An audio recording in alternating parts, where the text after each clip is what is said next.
The massive chamber buzzed with hundreds of different voices. Translator devices worked overtime as 47 alien species argued in their native tongues. Ambassador Park Woo-bin stood at the center podium, his human form looking small among the towering aliens around him. The Galactic Council had existed for over 10,000 years. Ancient species with wrinkled skin and wise eyes sat in the highest seats. Their civilizations were older than human history. They had seen empires rise and fall while humanity was still learning to make fire. Park Woo-bin adjusted his formal uniform. The blue fabric felt heavy on his shoulders. Behind him sat Dr. Kim So-ra, humanity's chief science officer. Her face was calm, but her hands gripped her tablet tightly. She knew what was coming. Chairman Veltar of the Altarian Republic rose from his seat. His purple skin gleamed under the chamber lights. 6 arms moved gracefully as he spoke. His voice carried the weight of authority that came from ruling star systems for millennia.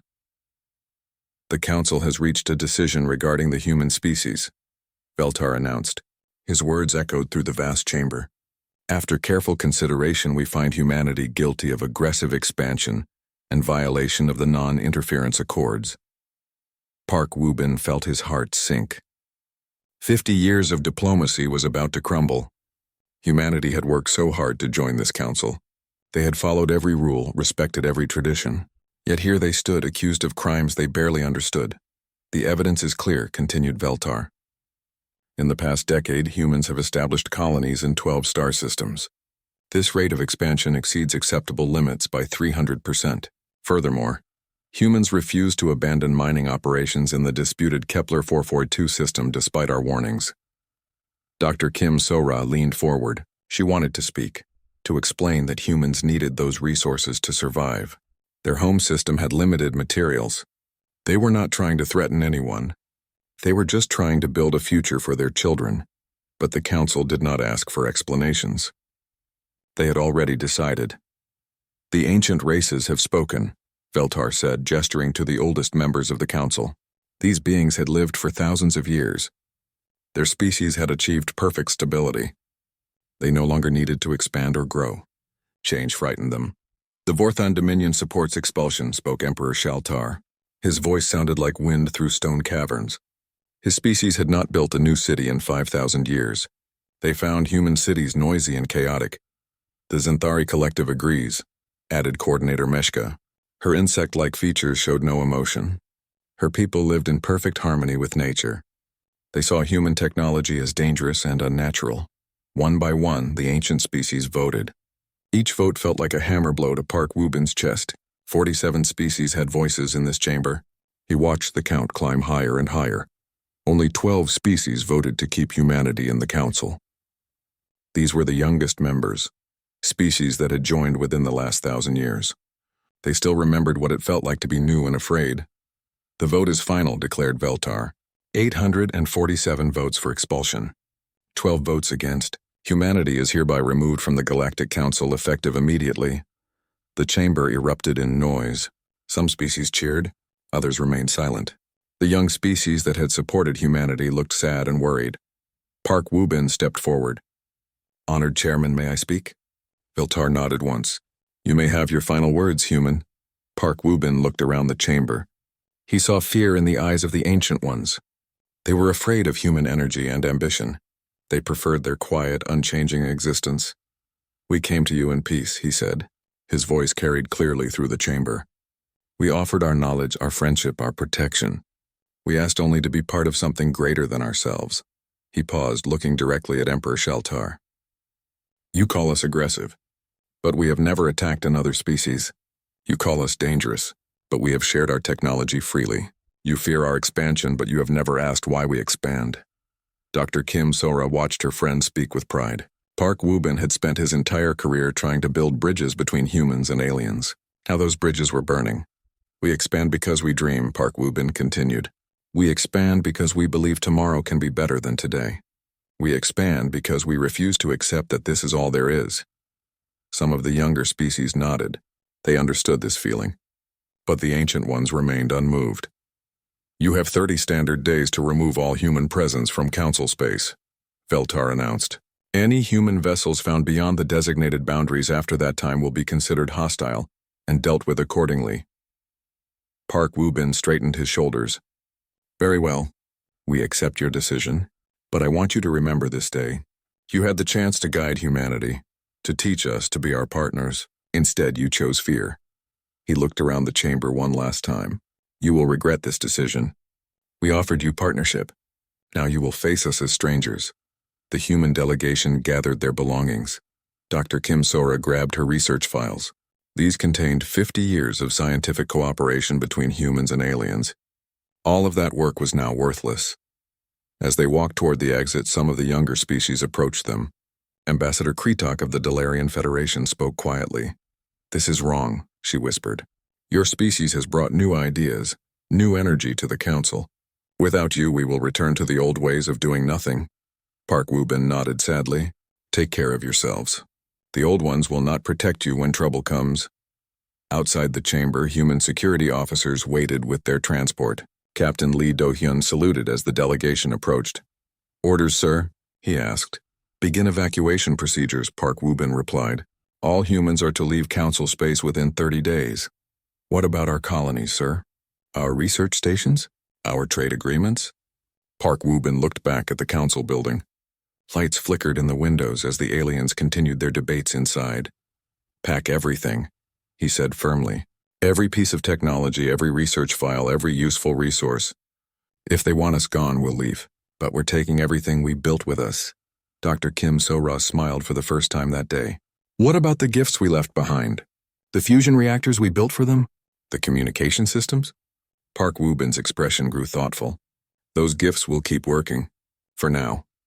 As their transport lifted off from the Council world, none of the aliens realized what they had just done. They thought they were removing a dangerous threat. They believed they were protecting their ancient peace. They had no idea they had just freed humanity from the only thing that had been holding them back. In the transport, Dr. Kim So-ra opened her personal files. Hidden among her research notes were designs the Council had never seen. Human improvements on alien technology, weapons and ships that could outfight anything in Council space. How long before the evacuation is complete? She asked. 3 weeks, replied Captain Lee Do-hyun. Admiral Bae Sung-ho is coordinating the fleet movements. Every human ship in Council space will be gone on schedule. Park Woo-bin stared out the window at the stars. Somewhere out there, beyond Council space, lay the rest of the galaxy. Unexplored worlds, untapped resources, unlimited possibilities. They think this is an ending, he said quietly. They have no idea this is just the beginning. The transport jumped to hyperspace, carrying the human delegation away from the Council forever. Behind them, the aliens celebrated their victory. They had no way of knowing that they had just made the biggest mistake in galactic history. Humanity was free. And free humans were the most dangerous force in the universe. Captain Lee Do-hyun stood on the bridge of the evacuation flagship New Seoul. Through the main screen, he watched thousands of human ships moving in perfect formation. The largest evacuation in human history was happening right on schedule. Status report, he called out. Lieutenant Choi Min-ki looked up from his station. Colony ships from Kepler 442 are loaded and ready. Industrial vessels from the Vega system report all equipment secured. Research stations throughout Council space are shutting down operations. It looked like panic to the aliens watching. Human civilians rushed to pack their belongings. Families crowded onto transport ships. Children cried as they left the only homes they had ever known, but looks could be deceiving. Commander Oh Ji-won watched her demolition teams work on the Titan research station. From outside, it appeared they were hastily destroying equipment to prevent it from falling into alien hands. The reality was much more careful. Remove the quantum processors first, she ordered her team. Then the gravity generators. Make sure nothing useful remains. Her teams had been planning this operation for months. Every piece of human technology in Council space had been catalogued and marked for removal or destruction. The aliens would find empty buildings and broken machines. What they would not find was anything that could tell them how human technology actually worked. Dr. Kim So-ra supervised the evacuation of the Central Science Institute on Altair Prime. 50 years of research was being loaded onto cargo ships. Fusion reactor designs, quantum communication arrays, gravity field technology, all of it was coming home. Be careful with those data cores, she told the loading crews. They contain information the Council never knew we had. The aliens had made a crucial mistake. They assumed humans shared everything during their 50 years as Council members. They were wrong. Humans had learned to keep secrets. Admiral Bei Sung-ho watched the evacuation from his flagship Determination. His weathered face showed no emotion as ship after ship reported ready for departure. But inside he was planning. How many ships total? He asked his aide. 12,000 civilian vessels, 3,000 military ships, 5,000 cargo haulers, came the reply. Total population being evacuated, 47 million humans. The admiral nodded. That was a lot of people to relocate. But it was also a lot of skilled workers, scientists and engineers. In the right hands, 47 million humans could build an empire. Sir, his communications officer called out, we're receiving surrender offers from several alien species. The Dalarian Federation wants to join our evacuation. So do the Korvaxi and the Halani. Bei Sung-ho smiled. Tell them they're welcome. But they follow our rules now. 3 alien species had chosen to abandon the Council rather than lose human friendship. Their ships joined the evacuation fleet. Their people would become the first non-human citizens of whatever came next. On the planet Proxima 3, engineer Choi Min-ki put the finishing touches on his masterpiece. For months, he had been installing hidden programs in every piece of technology humans had given to the Council. The fusion reactors that powered alien cities, the communication networks that connected their worlds, the medical equipment that saved alien lives, all of it contained his special gift. How long before they notice? Asked his assistant. Choi Min-ki grinned. The degradation is very slow. Maybe 5 years before their systems start failing, maybe 10 years before they realize what happened. And then they'll beg us to come back and fix everything. The evacuation continued around the clock. Human colonies that had existed for decades were abandoned in days. Research stations that had made breakthrough discoveries were left empty. Trade routes that had made both humans and aliens wealthy were shut down. The Council species watched with growing satisfaction. The Zenthari Collective immediately claimed human mining worlds. The Corvan Empire absorbed human trade routes. The ancient Vorthon Dominion took over human research facilities. They found empty buildings and broken equipment. They assumed humans had destroyed everything out of spite. Captain Yoon Hanul commanded the rear guard as the last human ships prepared to leave Council space. Her job was to make sure no one was left behind. Her scout ships checked every human settlement one final time. All clear, Captain, reported her navigation officer. Every human civilian has been evacuated. No one remains in Council space. What about our deep space monitoring stations? Abandoned as ordered. But the automated systems are still running. They'll keep sending us information about Council activities for several more years before the power cells run out. Yoon Hanul nodded. Knowledge was power. Even in exile, humans would know what their former allies were doing. Meanwhile, Director Nam Tae-jun was already thinking about the future. His terraforming teams had been secretly surveying worlds beyond Council space for years. Now those surveys would become reality. We have identified over 300 worlds suitable for human colonization, he reported to Admiral Bei Sung-ho. All of them are outside Council territory. All of them are unclaimed. How long to establish the first colonies? 6 months for basic settlements. 2 years for full industrial capability. 5 years for completely self-sufficient worlds. The Admiral's eyes gleamed. In 5 years, humanity could have dozens of thriving colonies. In 10 years, they could have hundreds. Dr. Shin Yu-jin worked frantically in her mobile laboratory aboard the research vessel Discovery. She had been studying dimensional physics for years, always under the watchful eyes of Council supervisors. Now she was free to pursue her real research. The preliminary tests are successful, she announced to her team. We can access parallel space layers. Travel time between distant stars could be reduced from months to hours. Her assistant looked amazed. This technology could revolutionize space travel. Why didn't we share this with the Council? Dr. Shin Yu-jin smiled. Because humans learned long ago to keep our best ideas secret. The Council wanted us to be junior partners forever. They never imagined we might surpass them. As the last human ships crossed the boundary out of Council space, Intelligence Officer Lim Jae-sung activated his network of hidden observers. Automated probes and volunteer agents would continue monitoring Council activities. What are you looking for? Asked Admiral Bei Sung-ho. Signs of weakness, internal conflicts, technology failures, economic problems, Lim Jae-sung replied. The Council looks strong, but they've been stagnant for thousands of years. Remove human innovation and trade, and cracks will start to show. How long before those cracks become serious problems? Maybe 3 years. Maybe 5. But it will happen. And when it does, we'll be ready. The evacuation fleet gathered at the edge of Council space. 47 million humans and 15,000 ships along with their alien allies. It was the largest human fleet in history. Admiral Bae Sung-ho stood before his senior officers in the Determination's main briefing room. These men and women would help him build humanity's new future. The Council thinks they've defeated us, he began. They believe we'll crawl back to Earth and never bother them again. They are very, very wrong.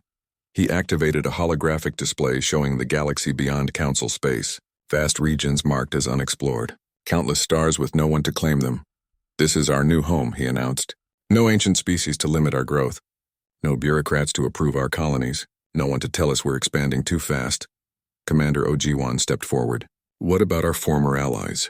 The species that supported us in the Council? They made their choice, the Admiral replied. But our doors remain open. When the Council's failures become obvious, we'll welcome anyone who wants to join us. Dr. Kim So-ra raised her hand. What about the technology we left behind? The systems that will start failing in a few years? Admiral Bae Sung-ho's expression grew cold. Let them fail.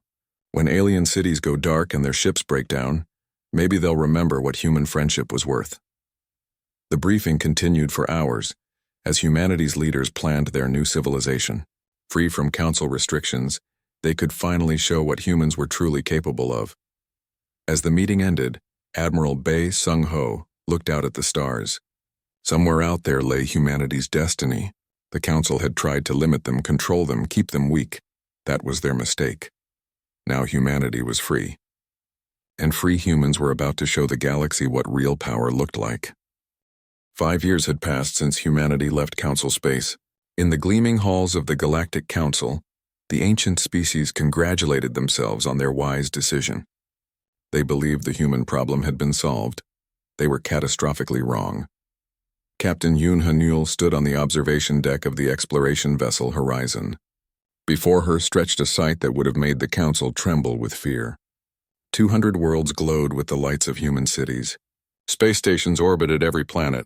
Shipyards built vessels at an incredible pace. Status report on the outer colonies, she requested. Lieutenant Park Dong-woo checked his tablet. New Busan colony reports full industrial capacity. New Incheon has begun exporting manufactured goods. The Sejong Research Station has made 3 major technological breakthroughs this month alone. Yoon Hanul smiled. Without Council bureaucracy slowing them down, human expansion had accelerated beyond anyone's imagination. What should have taken decades was happening in years. What about the resource surveys? Director Nam Tae-jun's teams have identified over 500 more worlds suitable for colonization. All of them are rich in materials the Council never bothered to find. The captain nodded. The galaxy beyond Council space was vast and wealthy. Ancient species had explored perhaps 5% of it in 10,000 years. They were too comfortable, too set in their ways to push into the unknown. Humans were different. Humans loved the unknown. On the research world of New Seoul, Dr. Shin Yu-jin made history. Her dimensional physics laboratory had just achieved something the Council believed impossible. We did it, she announced to her team. Stable access to parallel space layers. We can travel instantly between any 2 points in normal space. Her assistant, Dr. Lee Sang-min, stared at the readings. The implications are staggering. This makes Council jump drive technology look like stone tools. Begin installation on the fleet ships immediately, Dr. Shin Yu-jin ordered. Start with the exploration vessels, then the colony ships, then the military fleet. Within months, human ships could appear anywhere in the galaxy without warning. While Council vessels took weeks to travel between systems, humans could cross the same distance in minutes. General Kang Hee-rim oversaw the development of humanity's new military. Free from Council restrictions on weapons research, human engineers had created something revolutionary. Show me the ghost ship specifications, she ordered. The holographic display showed a vessel unlike anything in the galaxy, part biological, part mechanical, completely alive. These ships could repair themselves, evolve their capabilities, and phase between dimensions at will. How many are operational? She asked. 50 ghost ships completed. 200 more under construction. Each ship is unique, evolved for different mission, we reported Colonel Jin Woo-seok. General Kang Hye-rim studied the designs. These ships didn't just carry weapons, they were weapons. They could appear inside enemy formations, disable enemy ships without destroying them, then vanish before anyone could respond. The Council has no defense against this technology, she noted. They don't even know it exists, Colonel Jin replied. Our intelligence sources report they still think we're hiding somewhere near Earth, licking our wounds. Intelligence Officer Lim Jae-sung monitored those sources from his command center on New Daegu Station. Hidden sensors throughout Council space reported everything the aliens were doing. The situation is deteriorating faster than we predicted, he announced during the weekly briefing. The Zenthari Collective has lost 17 colonies to revolution. The Corvan Empire's economy is collapsing. The Vorthon Dominion is facing internal rebellion for the first time in millennia. Admiral Bae Sung-ho leaned forward. What's causing the problems? Multiple factors. The technology we left behind is failing as planned. Trade routes are breaking down without human merchants. Most importantly, their people are learning about human society. Lim Jae-sung activated a recording from a Corvan world. Alien workers were striking, demanding the same rights they heard humans enjoyed. Individual freedom, economic opportunity, social mobility, concepts that terrified the ancient rulers. The old order is cracking, he continued. Young aliens are questioning why their societies never change, never grow, never improve. They want what humans have. President Lee Min-woo, humanity's elected leader, watched the reports with satisfaction. He had been a junior diplomat during the evacuation. Now he led a civilization that spanned hundreds of worlds. Any attempts at contact from the Council? He asked. Several, replied Ambassador John Mi-young. Unofficial envoys asking about trade agreements. They're desperate to restore their failing economies. What did you tell them? Ambassador John smiled. That all communication must go through official channels, and that those channels are currently closed to Council species. Meanwhile, Dr. Yang Yoon-soo led the most remarkable development of all. As director of the Human Alliance, she oversaw the integration of 12 alien species into human civilization.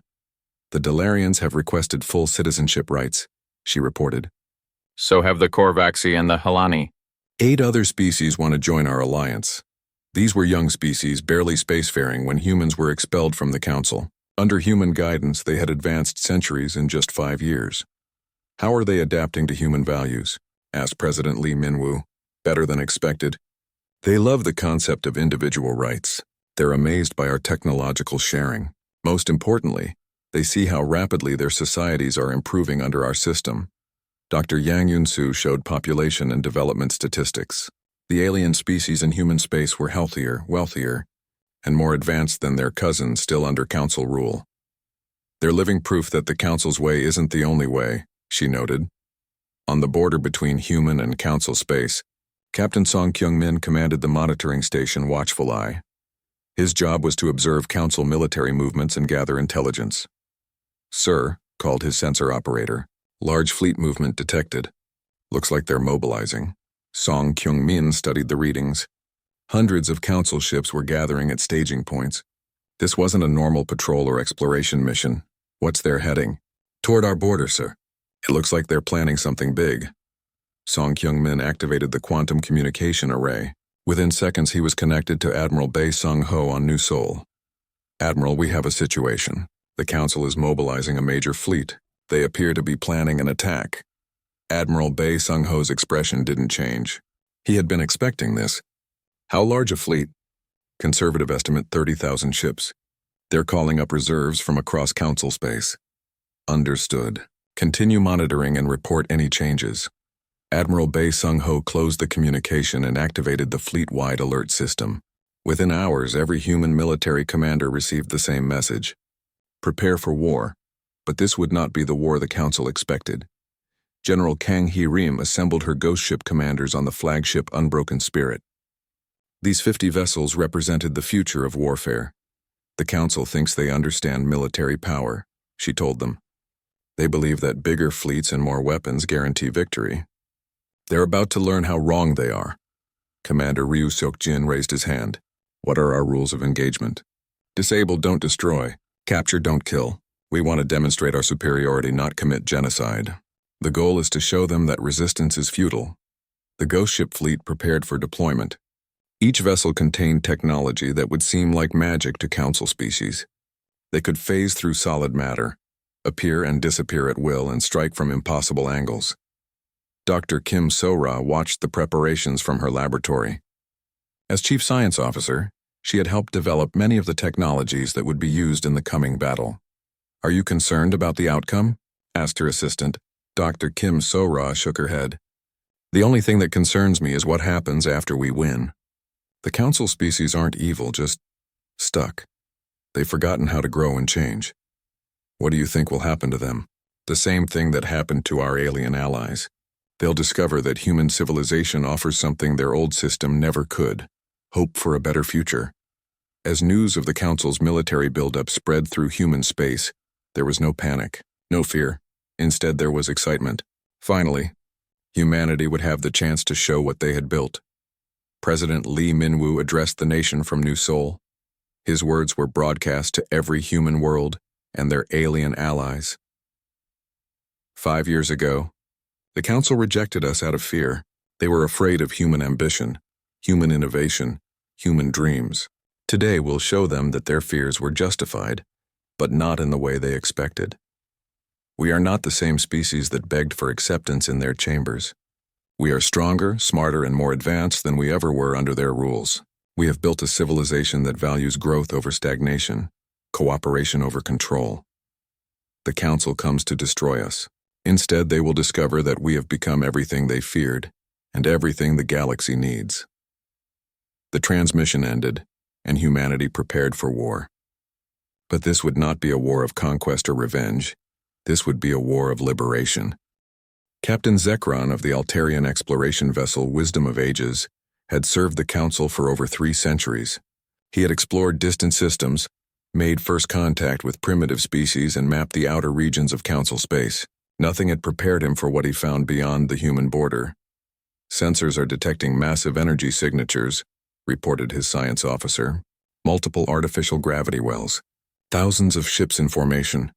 Zekron stared at the display screen in disbelief.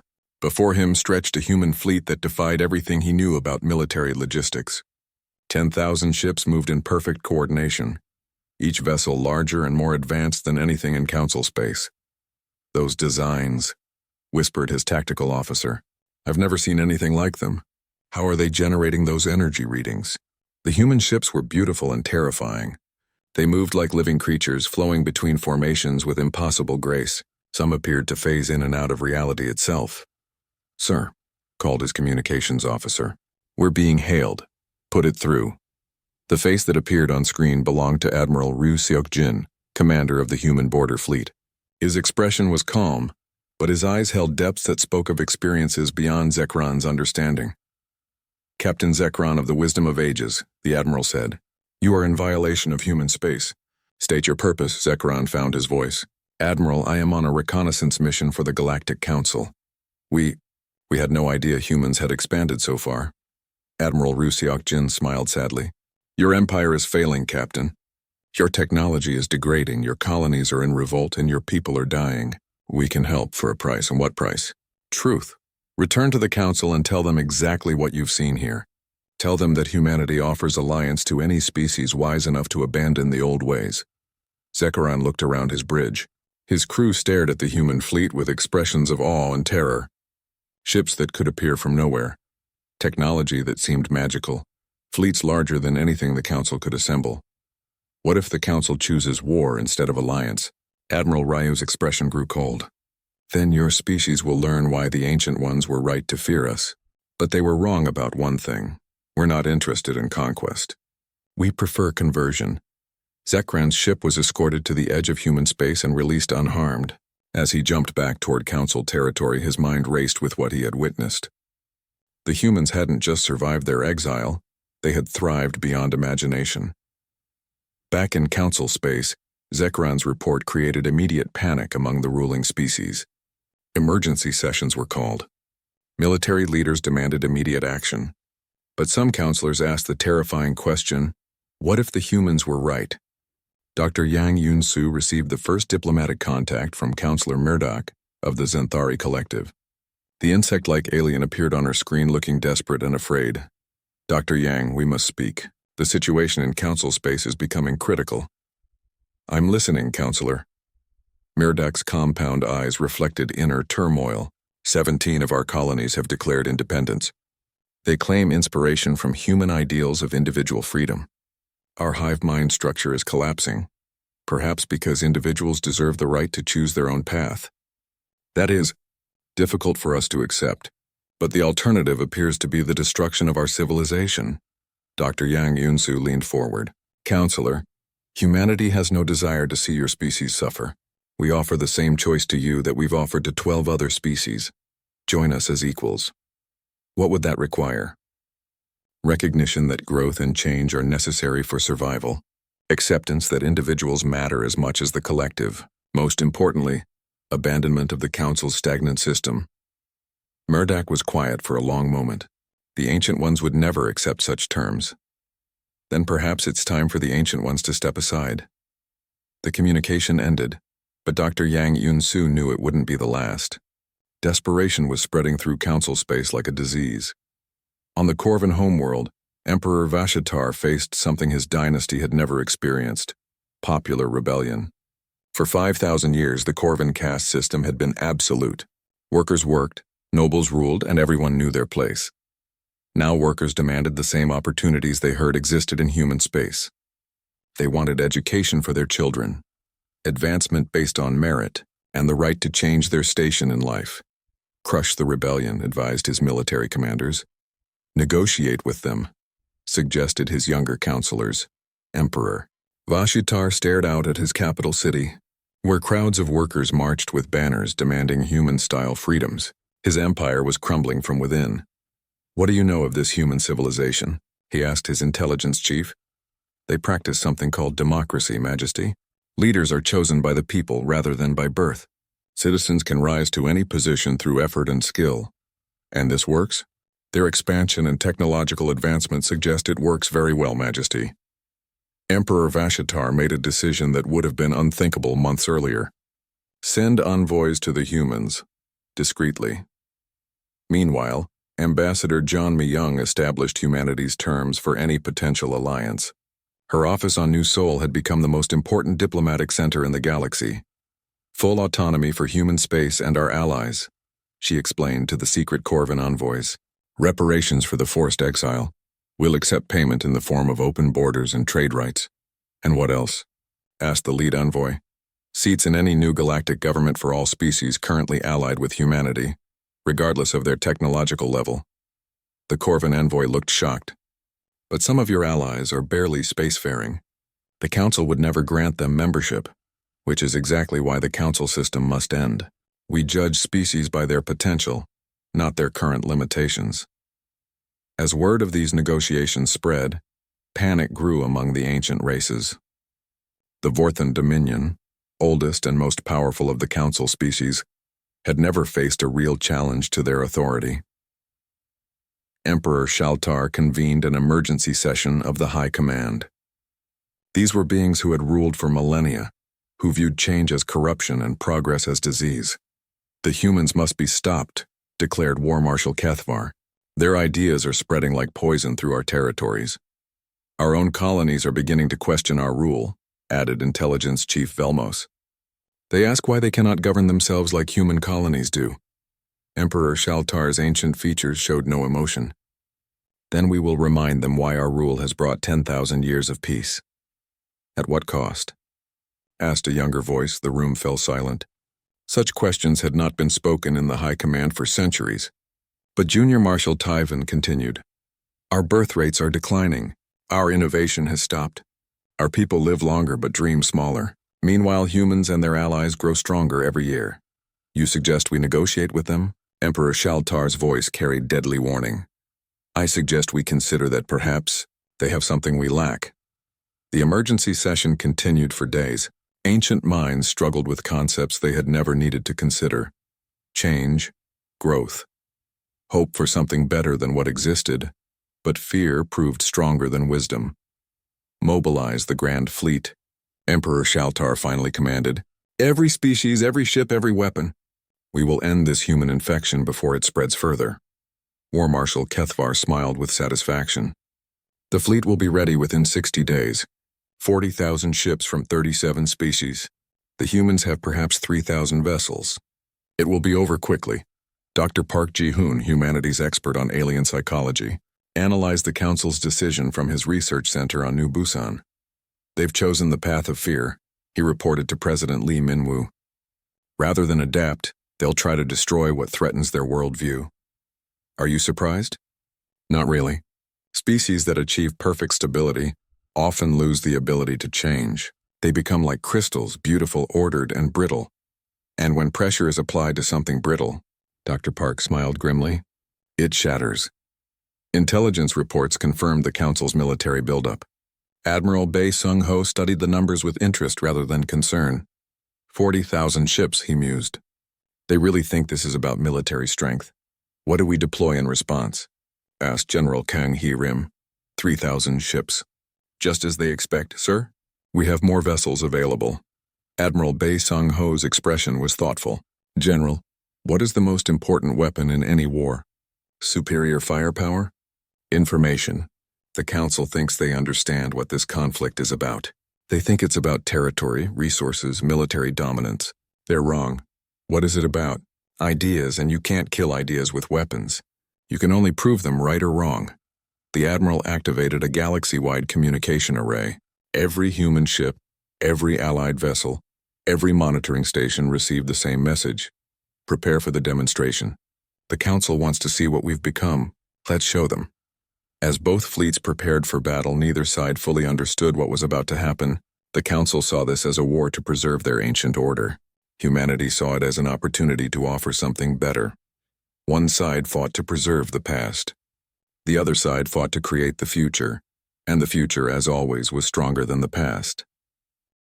The neutral system of Kepler 442 had never seen anything like it. 40,000 ships from the Galactic Council arranged themselves in perfect battle formations. Ancient war vessels that had conquered galaxies. Modern destroyers bristling with weapons. Support ships carrying enough firepower to crack planets. Fleet Admiral Vector commanded from the massive dreadnought Eternal Order. His species had ruled space for 8,000 years. Victory was not a question, it was a certainty. Status report, he commanded. All fleet elements in position, reported his tactical officer. 37 species represented. Every major military force in Council space. Admiral Vector studied the tactical display. This was the largest military force ever assembled. Even if the humans had somehow built more ships than intelligence suggested, no fleet could stand against this armada. Where are they? He asked. Our scouts reported human ships moving toward this system. No contacts on sensors, Admiral. Space appears empty except for our forces. Then reality rippled. 3,000 human ships appeared from nowhere, not from hyperspace or jump drives. They simply materialized in the middle of the Council fleet. Ships that had been traveling through parallel dimensions suddenly existed in normal space. Captain Song Kyung-min commanded the lead human vessel, Defiant Hope. Around him, his crew worked with calm efficiency as chaos erupted in the Council fleet. Tactical report, he requested. All human ships successfully translated to normal space. We're distributed throughout their formation. Council vessels are attempting to target us, but their sensors can't lock on. Song Kyung-min smiled. Human ships existed in multiple dimensions simultaneously. Council weapons designed for three-dimensional targets couldn't achieve targeting lock. Begin the demonstration. What followed wasn't a battle in any traditional sense. Council ships fired their most powerful weapons at targets that flickered in and out of existence. Human vessels appeared inside their formations, disabled their systems with surgical precision, then vanished before return fire could arrive. Supreme Admiral Han Bo-ra commanded the human fleet from the flagship Unbroken Spirit. She watched the tactical display with satisfaction, as her ships demonstrated capabilities the Council couldn't comprehend. Damage report? She asked. 0 human casualties. We've disabled approximately 1,000 Council vessels. Their command structure is breaking down. Good. Initiate Phase 2. Human ships stopped attacking and began broadcasting. Not threats or demands, but information. Every Council vessel suddenly received detailed reports of human achievements. medical advances that could extend life by centuries, technology that made interstellar travel as simple as walking between rooms, social systems that eliminated poverty and conflict. The psychological impact was devastating. On the Zenthari command ship, Coordinator Meshka stared at the data streaming across her screens. Human colonies with crime rates near zero, alien species thriving under human protection, technology that made council science seem primitive. "This cannot be accurate," she whispered. Her science officer looked up from his station. "I've verified the data 3 times, Coordinator. It's real. They've achieved everything we claim is impossible." Similar scenes played out across the council fleet. Crews watched footage of human cities where different species worked together as equals. They saw worlds transformed from barren rock to garden paradises in mere months. They witnessed technology that seemed like magic. Captain Song Kyung-min opened a communication channel to the nearest council ship. "Corvin vessel, Pride of Empire. This is Captain Song of the human fleet. Your ship is disabled, but your crew is unharmed. Do you require medical assistance?" The Corvin captain's voice was filled with confusion. "Why? Why aren't you destroying us?" "Because destruction isn't our goal. We want to show you something better." Song Kyung-min transmitted medical data that could cure genetic diseases plaguing the Corvin species for millennia. "This technology is freely available to any species that joins our alliance." Dr. Park Ji-hoon led humanitarian missions to the disabled council ships. His medical teams provided immediate aid to damaged vessels, demonstrating human compassion toward former enemies. "Treatment for radiation poisoning," he explained to a Vorthan medical officer. "Your crew was exposed when your reactor overloaded. This will neutralize the damage completely." The alien doctor watched in amazement as human medicine healed injuries that his own science considered permanent. "How is this possible? We've had 5 years to advance without restrictions.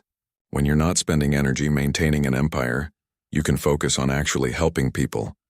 Admiral Vector watched his mighty fleet being systematically disabled by a force 1/10 its size. Ships that had been pride of their civilizations were reduced to helpless hulks by human technology. "All vessels, fall back to defensive formations," he ordered. "Sir, our ships can't move. The humans have somehow disabled our propulsion systems without damaging our life support." Admiral Vector realized the terrifying truth. The humans weren't trying to destroy the council fleet. They were demonstrating their complete superiority. They could have annihilated every ship in minutes. Instead, they were making a point. "Open a channel to the human flagship." Supreme Admiral Han Bo-ra appeared on his screen. Her expression was calm but determined. "Admiral Vector, I believe you wanted to speak with humanity's leadership. Your weapons. Your technology. How is any of this possible? 5 years of freedom. 5 years without ancient minds telling us what we couldn't do. 5 years of believing that tomorrow could be better than today." Admiral Vector struggled to understand. But the old ways brought stability, peace, order. Peace through stagnation isn't peace, it's slow death. Your civilizations have been dying for millennia. You just didn't realize it. At that moment, Emperor Shaltar himself appeared on the communication channel. The ancient ruler's ship Dominion Eternal was the largest vessel in council space. A mobile palace that had never known defeat. "I challenge you to single combat," he declared. "Your flagship against mine. If we're to be conquered, let it be done honorably." Admiral Han Bo-ra nodded. "Very well. But this won't be what you expect." The 2 massive ships faced each other across empty space. Every eye in both fleets focused on the confrontation between old and new, past and future. Emperor Shaltar fired first. Energy weapons that could crack moons struck the unbroken spirit directly. The human ship absorbed the attack without visible damage. "Return fire," ordered Admiral Han Bo-ra, but the unbroken spirit didn't fire weapons. Instead, it began broadcasting the truth. Images flowed across every screen in the Vorthan ship. Ancient beings who had transcended physical form eons ago. Entities of pure energy who had watched the galaxy's development for millions of years. "Your Majesty," came a voice that seemed to speak from the universe itself. "We are the predecessors. We guided evolution in this galaxy long before your species discovered fire." Emperor Shaltar's ancient features showed shock. These were beings his people remembered only in legends. "We have watched your council for 10,000 years," the voice continued. "You achieved stability by abandoning growth. You gained peace by surrendering hope. You became guardians of an empty order, but we followed your teachings. We maintained the balance you established. You misunderstood our purpose. We were never meant to be rulers. We were meant to be teachers, preparing younger species for their own transcendence. The truth began to dawn on Emperor Shaltar. The humans are our chosen successors, not because they are perfect, but because they understand that perfection is a journey, not a destination. Admiral Han Bo-Ra spoke gently. Your Majesty, we don't want to conquer your empire. We want to help it grow beyond what it is now. The communication ended. Across the two fleets, a strange quiet settled. The Council forces found themselves facing a choice they had never imagined. President Lee Min-woo's image appeared on every ship's screen, both human and alien. His words would be remembered for generations. Citizens of the galaxy, he began. Today we offer you something your leaders cannot. Hope for a better tomorrow. The Galactic Council promises stability through stagnation. We offer growth through cooperation. They offer peace through control. We offer peace through understanding. Any species, any individual, any world that wants to join us is welcome. We judge you not by your technology or your power, but by your willingness to dream of something better. The response was immediate and overwhelming. Across the Council fleet, ship after ship began broadcasting acceptance of humanity's offer. Crews voted to abandon their old governments and join the Human Alliance. Within hours, 3/4 of the Council fleet had defected. Ancient species that had ruled for millennia watched their own people choose hope over tradition. Captain Song Kyung-min found himself coordinating the largest peaceful surrender in galactic history. Ships that had come to destroy humanity were now requesting membership in human civilization. How do we handle this many defectors? Asked his communications officer.